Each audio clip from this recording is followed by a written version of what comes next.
আসসালামু আলাইকুম।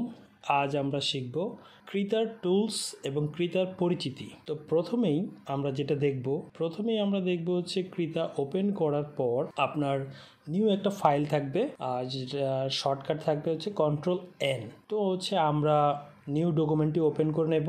ওপেন করার পর আপনার উইডথ এবং হাইট একটা ফরম্যাট স্যাম্পল দেওয়া থাকবে, আপনি আপনার মতো করে সেটা ঠিক করে নেবেন। এখন আমরা দেখব হচ্ছে ব্রাশ এডিটের অপশনটি। তো আপনি যদি চান সফট কালারটা আপনি অ্যাপ্লাই করতে পারবেন। এখানে যে সাদা অংশটি আছে এখানে আপনি ড্র্যাগ করে দেখতে পারেন, আপনার চেঞ্জের বিষয়টা আপনি দেখতে পাবেন।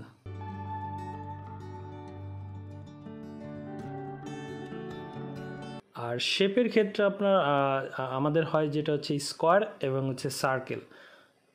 আপনি যদি আপনার কাজের ক্ষেত্রে স্কোয়ার শেপটি প্রয়োজন পড়ে, দেন আপনি স্কোয়ারটা অ্যাপ্লাই করে নিতে পারবেন।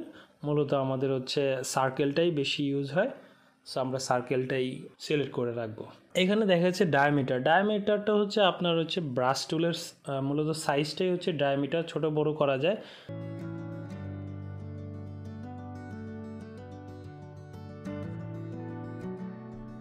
এখানে আমি আবার দেখতে পাচ্ছি যে আমার হরিজন্টাল এবং ভার্টিক্যাল দুটো অপশন আছে।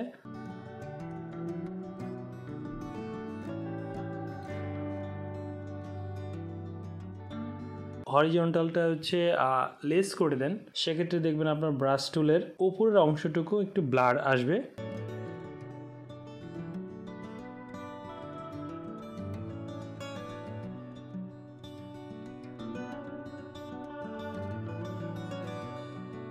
এবং ভার্টিক্যালটি যদি আপনি কমিয়ে দেন, সেক্ষেত্রে হচ্ছে আপনার ইনার সাইডে ব্রাশ টুলের অপশনটি একটু হালকা আসবে।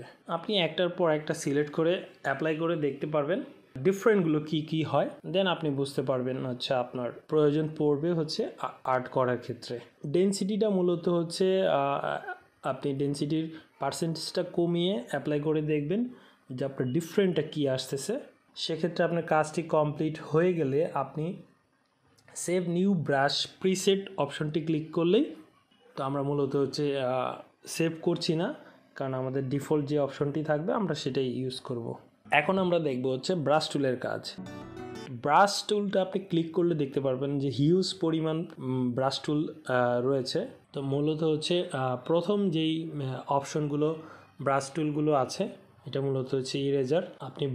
আপনি একটা ব্রাশ টুল সিলেক্ট করে দেন আর্টবোর্ডে একটা অ্যাপ্লাই করলেন, দেন হচ্ছে আপনার ইরেজার সিলেক্ট করে সেটা মুছে ফেলতে পারবেন। তো প্রথম সারিগুলো হচ্ছে আপনার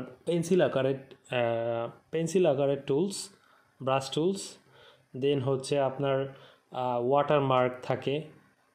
দেন হচ্ছে আর্ট করার ক্ষেত্রে কিছু টুলস রয়েছে, আপনাকে এগুলো অ্যাপ্লাই করে দেখতে হবে। আপনার ডিফল্ট কিছু ব্রাশ টুল রয়েছে, যেগুলো হচ্ছে আমি একটু অ্যাপ্লাই করে দেখাচ্ছি। যেহেতু সময় অনেক বেশি হয়ে যাবে, তাই আমি সবগুলো ব্রাশ আপনাকে একটার পর একটা ব্রাশ সিলেক্ট করে কাজ করে দেখাতে পারছি না। আপনি আপনার সময় মতো প্রত্যেকটি ব্রাশ টুল সিলেক্ট করে অ্যাপ্লাই করে দেখবেন। এখন আমি একটা জিনিস দেখাবো, সেটা হচ্ছে আপনি নর্মালি হচ্ছে ব্রাশ টুল দিয়ে একটা শেপ সিলেক্ট করলেন, ড্র্যাগ করার পর সেই শেপটি আপনি ছোট বড় করতে পারবেন। তো সেটা আমি দেখাবো কিভাবে করতে হয়। এখানে ডিসপার্ট গ্রো যে অপশনটি আছে সেই ব্রাশ টুলটি আপনি সিলেক্ট করে নেবেন। সিলেক্ট করার পর আপনি দেখবেন আপনার শেপটির সাইড দিয়ে যদি আপনি ড্র্যাগ করেন, আপনার শেপটি কিন্তু সাইজ কিছুটা পরিবর্তন হবে। এগুলো আপনার আর্টের ক্ষেত্রে কাজে আসবে, কার্টুন অ্যানিমেশনের ক্ষেত্রে কাজে আসবে। এখন যে অপশনটি আমি ইউজ করতেছি সেটা মূলত হচ্ছে আপনার শেপটাকে মাইনাসে রূপান্তরিত করবে। আপনি যদি শেপটির সাইড থেকে ড্র্যাগ করেন, দেখবেন যে আপনার শেপটি মাইনাসে পরিণত হচ্ছে।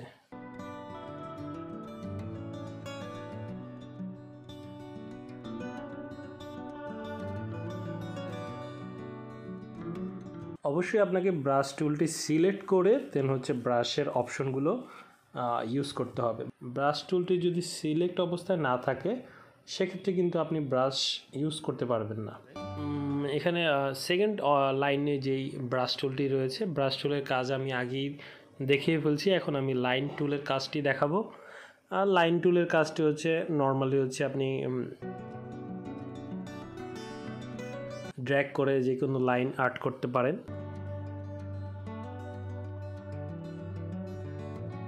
স্কোয়ার শেপ বা আপনি এটি চাইলে ঘর আর্ট করতে পারেন।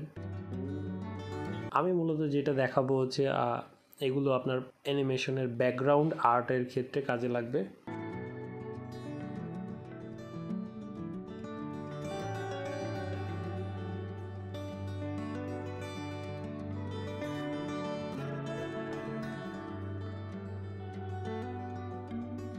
এখানে আমি একটা সুন্দর ঘর তৈরি করলাম লাইন টুল দিয়ে। আপনি চাইলে রেক্টেঙ্গুলার টুল দিয়েও কাজটি করতে পারেন।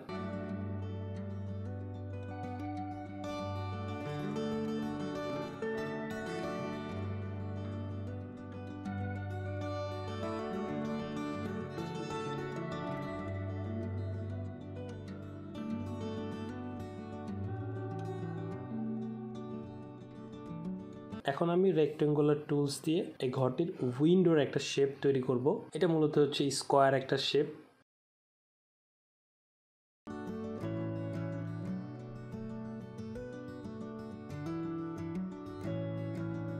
এখন একটা রাউন্ড শেপ দিয়ে আমি জাস্ট একটু দেখাবো, সূর্যের একটা শেপ আমি তৈরি করে দেখাচ্ছি। গোল সার্কেল টাইপের যে শেপগুলো আপনি মূলত এই টুলসটি দিয়ে সেই শেপটি তৈরি করতে পারেন।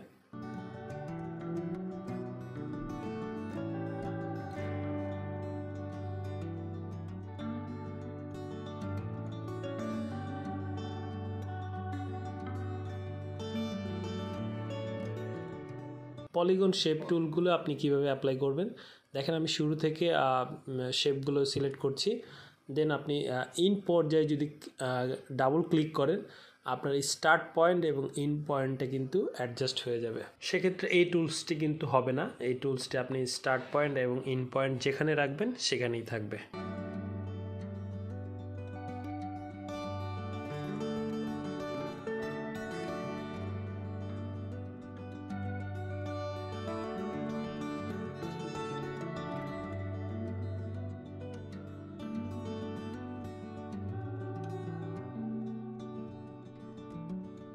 কার্ভ টুলটি হচ্ছে স্মুথলি কাজ করবে। এটা মূলত পেইন্ট টুলের মতো কাজ করে।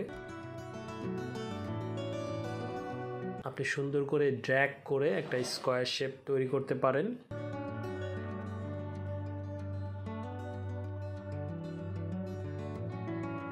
এটা হচ্ছে ফ্রি হ্যান্ড টুল।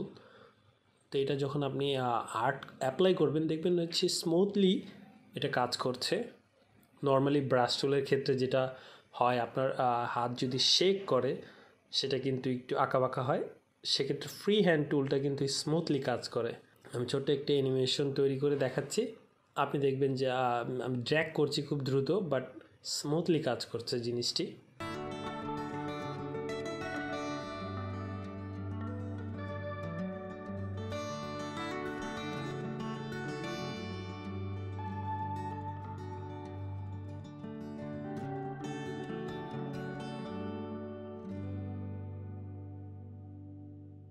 ডাইনামিক ব্রাশ টুলটিও মূলত হচ্ছে ফ্রি হ্যান্ডের মতোই কাজ করে, স্মুথলি কাজ করে। বিষয়টি আপনি যখন ড্র্যাগ করবেন দেখবেন হচ্ছে খুবই স্মুথলি জিনিসটি অ্যাপ্লাই হচ্ছে।